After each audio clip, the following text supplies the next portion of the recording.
సంవత్సరానికి గుర్తొచ్చింది. నీ హరిహర వీరమల్లు సినిమా రిలీజ్ అయ్యే సమయానికి నీకు గుర్తొచ్చింది. వెళ్ళావు, చెకింగ్లు చేశావు. ఏం పట్టుకున్నా? ఏం పట్టుకున్నావు చెప్పు, నాకు తెలియగలుగుతా.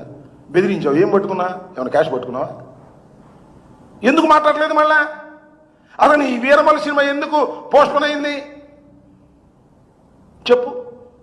ఊరికినే ఆవేశంగా ఏదో రాసి ఇచ్చేది చదవటం, అసలు ఆంధ్ర రాష్ట్రంలో ఏం జరుగుతుందో తెలియకోకుండా ఉంటుంది. అక్కడ దాకా ఎందుకండి? నీ శాఖగా అదేంటది పనికి ఆహార పథకం. ఇంతవరకు నాకు తెలిసి పనికి ఆహార పథకంలో ఇన్ని రోజులు బాకీ తీర్చుకోకుండా ఎప్పుడైనా రాష్ట్ర ప్రభుత్వం ఉందా? దీని ఒకదాని సమాధానం చెప్పు. నీ శాఖే, లోకేష్ శాఖ ఎవరో కాదు, నీ శాఖే. అసలు నీ శాఖనే నువ్వు పట్టించుకోవట్లేదే, ఏమిటి అన్యాయం?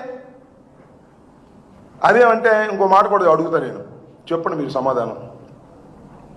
తప్పో రైటో మీ అన్నగారు నాగబాబు గారిని మంత్రివర్గంలో తీసుకోవాలని అనుకున్నావంట, అది ఒక పెద్ద తప్పు అనుకుంటే అనుకున్నావు. చంద్రబాబు నాయుడు లెటర్ ఇచ్చాడు.